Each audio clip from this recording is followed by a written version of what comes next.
আলহামদুলিল্লাহ হুজুরের একটা ফতোয়াকে কেন্দ্র করে আলোচনাকে কেন্দ্র করে আপনি মামলা করতে যাচ্ছেন। আমরা তাইরি ভাইকে মনে করে দিতে চাই, 1 বছর আগে আপনি একটা গান বলেছিলেন, আল্লাহর ধন রাসূলকে দিয়ে আল্লাহ গেল গায়েব হয়ে। নাউজুবিল্লাহ কোন রসুলের ধন খাজাই পাইয়া শুয়ে আছে আজমিরেতে, কেউ ফেরে না খালি হাতে খাজা বাবার দরবার থেকে। নাউজুবিল্লাহ কোন এই যে তিনি বললেন আল্লাহর ধন রসুলকে দিয়ে আল্লাহ কাছে গায়েব হইয়া, এই কথা বললে কি মান থাকে? সরাসরি আল্লাহর অস্তিত্বকে অস্বীকার করা হয়, আল্লাহর সঙ্গে কুপুরি করা হয়, রসুলের সঙ্গে কুপুরি করা হয়।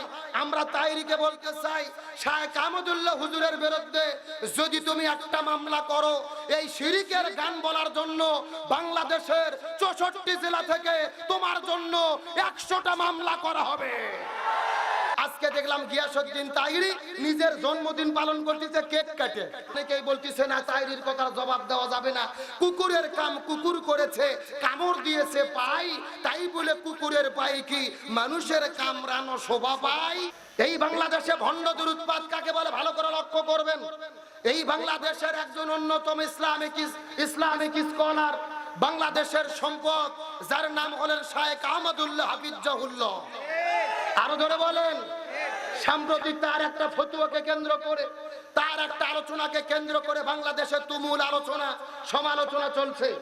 শায়েখকে জিজ্ঞেস করা হয়েছিল একটা প্রশ্ন, সেই প্রশ্নের উত্তর দিতে গিয়ে তিনি বলেছে 40 বছর বয়সে রাসূলের নবুয়ত প্রকাশ পেয়েছে, 40 বছরের আগে তিনি নবী ছিলেন না। এই আলোচনাকে কেন্দ্র করে পুরো বাংলাদেশের মধ্যে তোলপাড়। বিশেষ করে বাংলাদেশের একজন আলোচক মুফতি গিয়াসউদ্দিন তাহিরি শায়েখ আহমদুল্লাহ হুজুরের বিরোধিতা করতে গিয়ে এক মাহফিলে গিয়ে বলেছে, শায়েখ আহমদুল্লাহ হুজুরের 2 গালে জুতো মারো তালে তালে, জোরে বলেন নাউজুবিল্লাহ। আমি একটা কথা সুস্পষ্ট করে বলতে চাই, আলোচক বোন যখন আলোচনা করেন, আলোচনার মধ্যে কম বাড়া হতে পারে, ভুল ভ্রান্তি হতে পারে, কিন্তু শায়েখ আহমদুল্লাহ হুজুরকে গিয়াসউদ্দিন তাহিরির মাহফিল থেকে জুতো মারার স্লোগান তোলা হয়েছে। আমরা তাহিরিকে বলতে চাই, এর জন্য যদি তুমি ক্ষমা না চাও, এই জুতো তোমার গালেই পড়তে পারে। তার কারণ কি লক্ষ্য করে ভালো করে বুঝবেন। তার আলোচনার মধ্যে বলতে গিয়ে শায়েখ আহমদুল্লাহ হুজুরকে কাফের বলে ফতোয়া দিয়েছে, কুফুরির ফতোয়া দিয়েছে, তাকে বলেছে কাজ্জাব, তাকে বলেছে দাজ্জাল, তাকে বলেছে রাসূলের দুশমন। খুব ভালো করে বুঝবেন, শায়েখ আহমদুল্লাহ হুজুর নবী নয়, রাসূল নয়, ফেরেশতা নয়। আলোচনায় ভুল হতে পারে, আপনি ভুলের সমালোচনা করেন, দলিল দিয়ে কথা বলেন, কিন্তু তাকে আপনি কাজ্জাব বলবেন, দাজ্জাল বলবেন, 48 ঘন্টার আলটিমেটাম দেবেন, 24 ঘন্টার আলটিমেটাম দেবেন, তার বিরুদ্ধে মামলা দেবেন, এটা বাংলাদেশের মুসলমানরা সহ্য করতে পারবে না। শায়েখ আহমদুল্লাহ হুজুরের একটা ফতোয়াকে কেন্দ্র করে, আলোচনাকে কেন্দ্র করে আপনি মামলা করতে যাচ্ছেন। আমরা তাইরি ভাইকে মনে করে দিতে চাই, 1 বছর আগে আপনি একটা গান বলেছিলেন, আল্লাহর ধন রাসূলকে দিয়ে আল্লাহ গেল গায়েব হয়ে। নাউজুবিল্লাহ কোন রসুলের ধন খাজাই পাইয়া শুয়ে আছে আজমিরেতে, কেউ ফেরে না খালি হাতে খাজা বাবার দরবার থেকে। নাউজুবিল্লাহ কোন এই যে তিনি বললেন আল্লাহর ধন রাসূলকে দিয়ে আল্লাহ কাছে গায়েব হইয়া, এই কথা বললে কি মান থাকে? সরাসরি আল্লাহর অস্তিত্বকে অস্বীকার করা হয়, আল্লাহর সঙ্গে কুপুরি করা হয়, রাসূলের সঙ্গে কুপুরি করা হয়। আমরা তাইরিকে বলতে চাই, শায়েখ আহমদুল্লাহ হুজুরের বিরুদ্ধে যদি তুমি একটা মামলা করো, এই শিরিকের গান বলার জন্য বাংলাদেশের 64 জেলা থেকে তোমার জন্য 100টা মামলা করা হবে। তার কারণ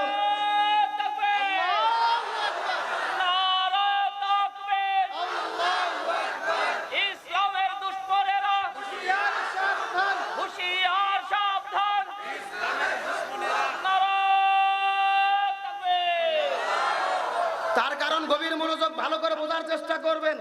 আমরা তাইরিকে বলতে চাই, থানা শুধু তুমি একা চেনো না, আমাদেরও থানা চেনা আছে। এ কথা কর না কে? শায়েখ আহমদুল্লাহ হুজুরের ভক্ত কি কম আছে? তুমি যদি 1 মামলা করো, 1000 মামলা প্রস্তুত হয়ে যাবে। এর জন্য দোয়া করে বলি, মামলা টামলার দিকে যাইও না। এক আলেম যখন আরেক আলেমের বিরুদ্ধে কথা বলে, ইসলাম বিদ্বেষীরা খুশিতে নাচানাচি করে, তারা মিষ্টি কিনে খায়। তুমি আজকে বলতেছো হাদিসে নাই, কোরআনে নাই। আজকে দেখলাম গিয়াসউদ্দিন তাহিরি নিজের জন্মদিন পালন করতেছে কেক কাটে। নাউজুবিল্লাহ কোন। এখন আমি বলতে চাই, একজন মুসলমান হয়ে নিজেকে আলেম দাবি করো, কেক কাটা জন্মদিন পালন করা কোন হাদিসে আছে? এ কথা কর না কা। এই জন্য বলি আর দলাদলি নয়।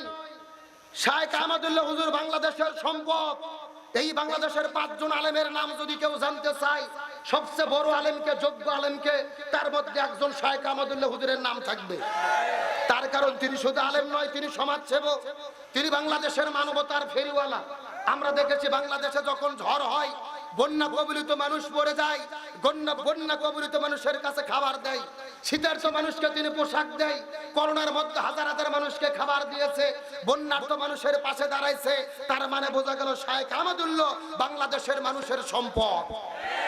সুতরাং একটা কথা সুস্পষ্ট করে বলবো, তাইরি ভাইয়ের সঙ্গে আজকেও আমার কথা হয়েছে, মাহফিল আসার সময়ও তার সঙ্গে কথা বলেছি, ভিডিও ফোনে তাকে আমি বারবার মেসেজ দিয়েছি, যা করেছো করেছো, তুমি ঠান্ডা হয়ে যাও, আর অতি বাড়াবাড়ি করো না। বাড়া ভালো, কিন্তু বেশি বাড়া।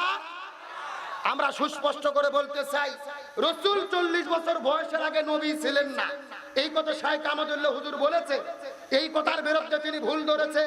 ভুল তুমি ধরতে পারো, দলিল দিয়ে কথা বলতে পারো, তার কারণ আমাদের সুস্পষ্টভাবে বুঝতে হবে, রাসূলের জীবনের নবুয়ত প্রকাশ পাইছে 40 বছর বয়সে, কথা সত্য, কিন্তু রাসূলের নবুয়ত কখন থেকে শুরু? এক সাহাবী জিজ্ঞেস করে বলতেছি, ইয়া রাসূলুল্লাহ, তিরমিজি শরীফের হাদিস 3609 নম্বর হাদিস। এক সাহাবী জিজ্ঞেস করলেন, ইয়া রাসূলুল্লাহ, আপনি কখন থেকে নবী? রাসূল বলেন, কুনতু নাবিয়ান ওয়া আদামা বাইনার রূহ ওয়াল জাসাদ। যখন আদমের দেহ ছিল এক জায়গায়, রূহ ছিল এক জায়গায়, আদমের দেহটা মাটিতে গড়াগড়ি খাচ্ছিল, তখন থেকে আমি নবী। সুবহানাল্লাহ বলেন। তার মানে বোঝা গেল আমার নবী নবী হিসেবে নির্ধারিত হয়েছে আদম নবীর সৃষ্টির আগে, কিন্তু নবী হিসেবে প্রকাশ পাইছে 40 বছর বয়সে। নবুয়ত নির্ধারণ হওয়া আর প্রকাশিত হওয়া এক জিনিস নয়। কথা বলে না কেন? ব্যাখ্যাটা ভালো করে বুঝতে হবে। সুতরাং তাইরিকে বলতে চাই, যা করেছো থেমে যাও, আর লাপালাপি করো না। আর আমি মনে করি একটা কথা নিরপেক্ষ ভাবে, বাংলাদেশে চলমান যে বিতর্ক চলতেছে, শাইখ আহমদুল্লাহ হুজুর তাইরির সঙ্গে বসার দরকার নাই, ওর সঙ্গে ডিবেট করার দরকার নাই। 5 সেকেন্ডের বক্তব্যে এই সমস্যার সমাধান হতে পারে।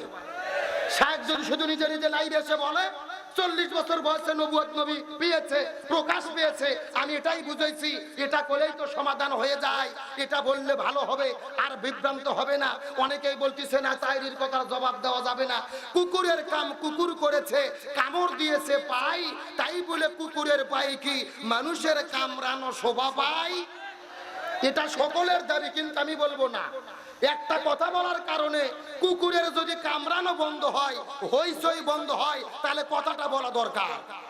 কথা কর না কে? কিসের ওলি? এখন বলেন তো দেখি, পরীক্ষা করে দেখার দরকার আছে না নাই?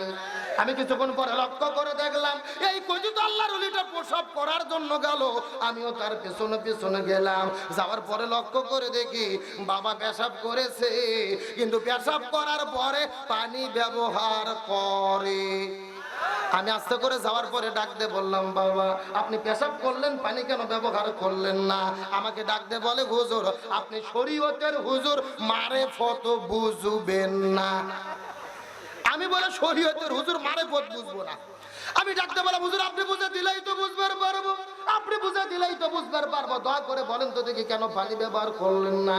আমাকে ডাকতে বলে, হুজুর আপনি কি জানেন এই পানি কোন পানি?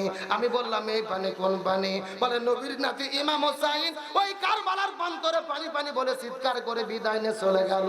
একটা ফোঁটা পানি নবীর নাতিকে দেওয়া হলো না। যেই পানি ব্যাগেরে নবীর নাতি ইমাম হোসাইন ওই কারবালার প্রান্তরে শহীদ হয়ে চলে গেল রে, আমি ওই পানি আমার এই জায়গায় ঠেকাবো না। ফতুয়া কি বুঝতে পারছেন? আমি তখন ডাকতে বললাম, হে কথিত আল্লাহর ওলি নবীর নাতি ইমাম হোসেন কারবালার প্রান্তরে পানি না খাওয়ার কারণে, পানি না পাওয়ার কারণে আপনি যদি সামনের জায়গায় পানি না ঠেকান, আমার কথা হলো আপনি পায়খানা করার পরে পেছনেও পানি ঠেকাতে পারবেন না। এ কথা বলেন। এরা করে জাতে মাতাল, কিন্তু তালে ঠিক। জাতে মাতাল। এইরকম ভণ্ড বাংলার জমিন আছে না নাই?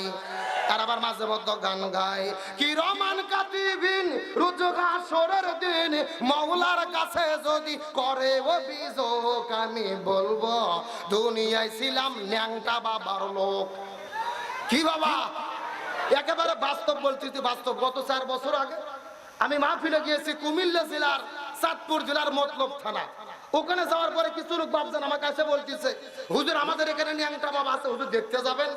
আমি বললাম দেখা তো যায় না, জোর করে নিয়ে গেছে। যাই দেখি বাবার অবস্থা একেবারে পাও থেকে শুরু করে মাথা পর্যন্ত সফান সফা।